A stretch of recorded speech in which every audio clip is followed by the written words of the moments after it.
Welcome back to Have a Seat, and with me now I have my special guest, Halley Élise. Thanks for having me. Thank you so much for coming on. I've never actually had any exposure with, anybody like you, so I do want to, you do empowerment, you're an empowerment psychic, right? Yes. Do you want to explain to our viewers, to clearly define what that is? Yes. Yeah. It's funny, for years I used the term spiritual entrepreneur because I do a myriad of different things within my practice. And the biggest thing, or the thing that has come naturally, is working with people to help them better themselves. And some of my training has to do with that as well. But bottom line is, an empowerment psychic is someone who doesn't just forecast.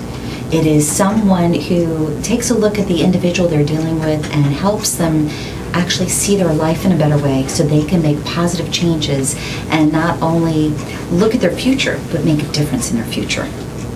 So, about how old were you when you started realizing that, this is who you are, That's kind of funny in the sense that I didn't know I was different, meaning I used to say things to people and they'd look at me funny, or I'd have friends that would call me in the middle of the night. Even in junior high, Mom would go, why is little Susie calling at 10 o'clock at night, when you're that age? Right. Late. And I'm like, oh, she had a question, Mom. Well, couldn't it wait till tomorrow? No, she wanted to know about, whatever it was.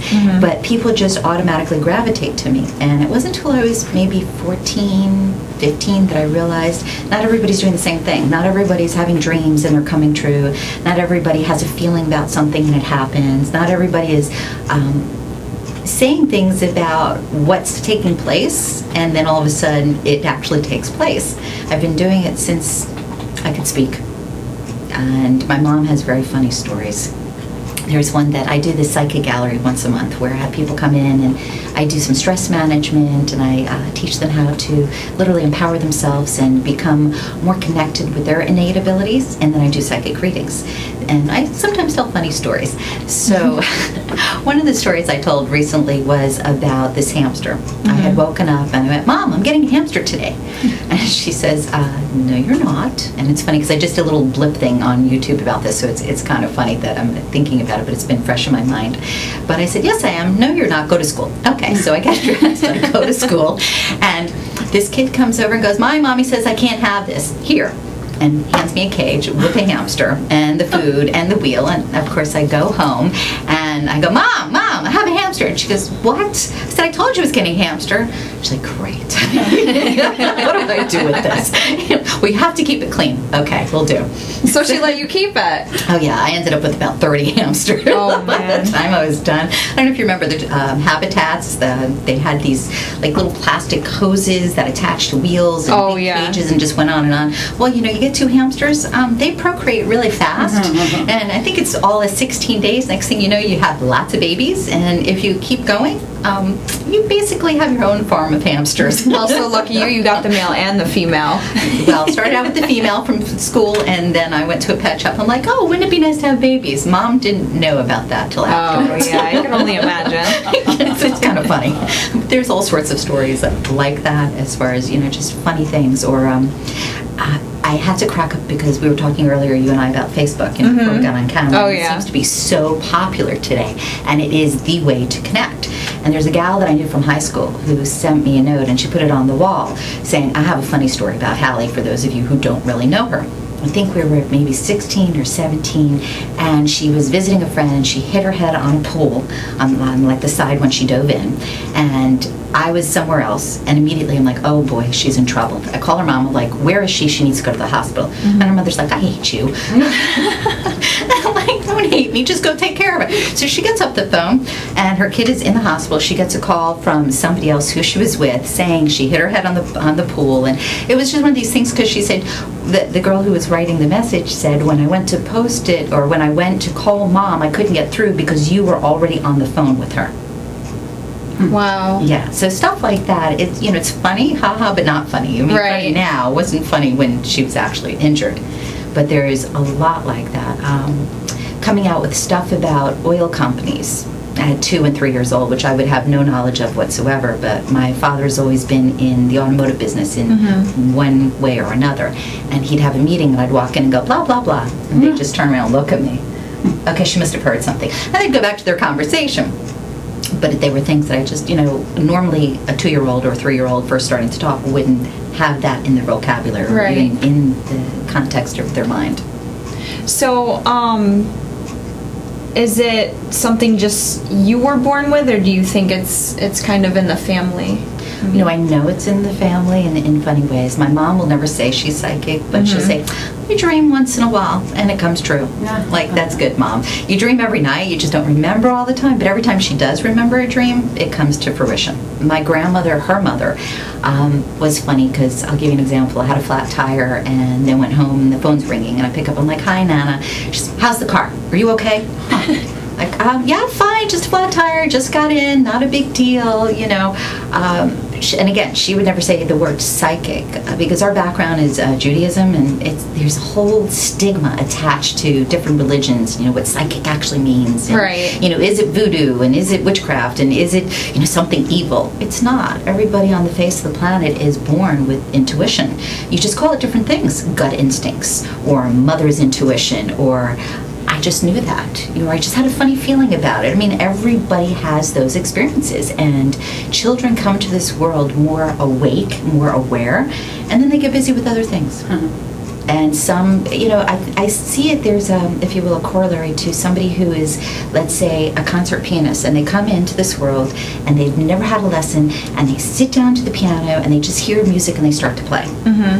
Now, everybody could learn how to play piano, but for whatever reason, that person came into this world already set to go. And that's the way I see myself with the intuition. It's just something that I came to this world with for whatever reason.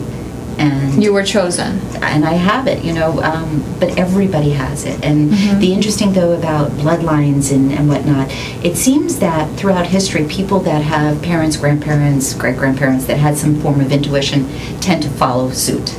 Because my daughter, a funny story here, I think she was all of 6, 7. I was in the kitchen washing dishes thinking, I have to go get her, I have to tell her something. She literally comes running in the room, she goes, what? I'm busy. What do you want? You always want to think about me doing something when I'm busy. Oh my God. Laugh at her. I said, fine, go back to doing what you're doing. I'll get to it later. So it is definitely in the family, but everybody has intuitive abilities, and everybody can enhance their abilities. Not everybody senses in the same way, though. Like, for instance, you might dream something and it comes true, and somebody else has like a funny feeling in their stomach, and they know every time they get that funny feeling, go by the gut odd feeling is going to happen. So how exactly are you, I mean, I know we were talking earlier about you can predict stuff.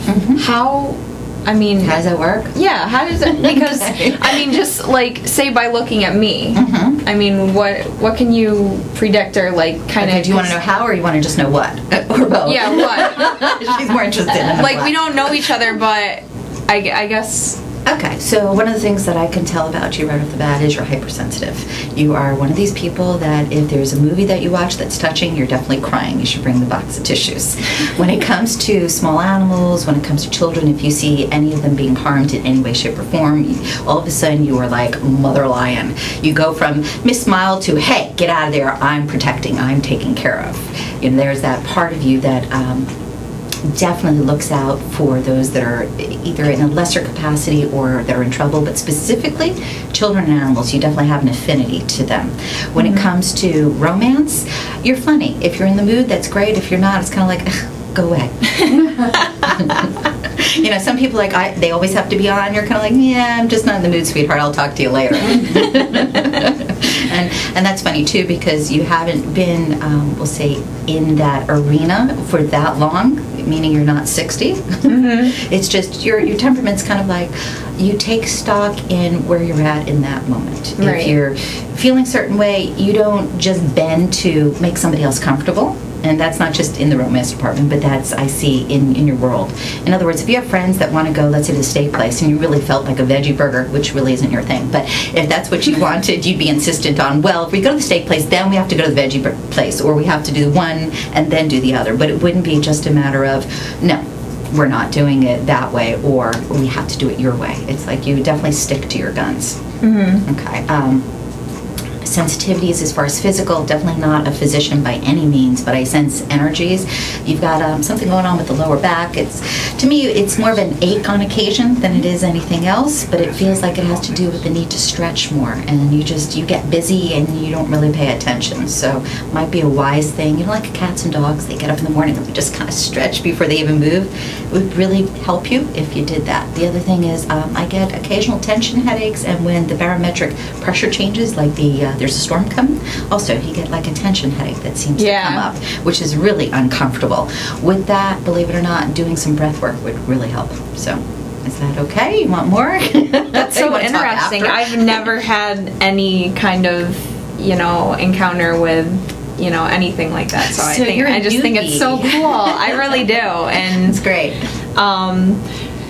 So I know we're kind of running tight on time. I mean, I wish we had more time to talk. It did go really fast, and not too many guests that I have will just come right out and start talking, and you did, and that's how you can tell you're just really comfortable with what you do. So I love what I do. I love helping people. I like making people smile. I love seeing the light bulb go on with them when something clicks and it feels right, and they know they have something to look forward to. That makes me happy. Yeah, so, and you've definitely had other, relations with TV and radio, which we were talking about. Do you want to share a little bit about that? I'll give a quick synopsis. Yeah. I did Time for Joya when I was a kid, which is many, many moons ago. And it's funny, I went to research to see if I could find some of the old films. Sadly, they're not available anymore. I co-hosted a television show called Shalom, which is still on the air with a gentleman named Mr. Peretz. And I think that's been on the air now for, it's going to be about like 30 years, something like that. Shalom? Yes, it's specifically for the Jewish community, and it's on a cable show.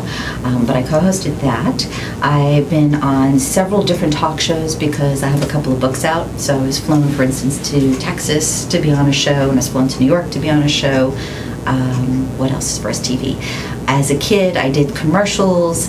I played around a little bit on TV with doing extras in movies and film and that type of thing. Can you tell I'm a ham? That's really cool. I interviewed a woman a couple months ago who's like a local. She does like local film and stuff. She's trying to get out there. Talina Adama. I don't know if you've ever heard of her. What's the name? Talina Adama. Don't know the name, but it's pretty. Yeah, I know she does like local stuff. She's trying to get out there, but it takes time. And I think a lot of times too, it's who you know. I hate to say, versus what you know. Oh yeah, in our world now, seriously. And as far as radio, years and years I've been doing radio on and off. I was on WNN doing the Quantum Life Hour. I have internet radio that I've done. I had a great little show called Push and Pull at Midnight, which was kind of spicy and a lot of fun. I had a show, Conscious Sex, which actually is coming back on the air. It was in the top 10 in 2005, and it's coming back with a different network, actually in a couple of weeks. So I'm keeping my fingers crossed that goes well. And then there's Soul Dimensions, which is about developing the soul, really connecting with what's the reason for you being here, what's the reason for all of us being here, right? And that's a once-a-month program on Blog Talk Radio. Wow. So I think I covered everything, and if not, it's okay. Well, I know we could talk for hours about this because I think it's really interesting. But if viewers want to get to know a little bit more about get to know a little do that too about themselves, and kind of see what you have to say about their future, get some help, how can they contact you? Okay, they can go to my website, which is real easy. It's HalleyElise.com, and that's HalleyElise.com. They can call 561-755-2166. I'll give that number once again so everybody can go get their pen. 561-755-2166. And of course, Facebook, or if you do a Google search, I come up all over the place between media and Facebook and private galleries and sessions, etc. And you've been doing this a while, so obviously, it's not a gimmick or anything like that. No, you won't find me ever saying, "Oh, you have evil around you. Give me $5,000 to clear it." No, that I actually heard a lot of stories I get very upset with people like that because it's unnecessary. It's unnecessary. So. Well, thank you so much, Halley. Thank you for coming on my show, and it was really interesting learning about, your ability. And pleasure to be here. I do hope we can see more of you. And viewers, if you want to find out more stuff and, you know, have some help in that era, just make sure you contact her. And thank you so much for tuning in to Have a Seat. Remember, like my fan page on Facebook. I can't talk today. Have a Seat with Gabby. And we will see you next week at 7:30 p.m. on www.WRPBiTV LLC.com Wednesday nights. Thank you. Thanks.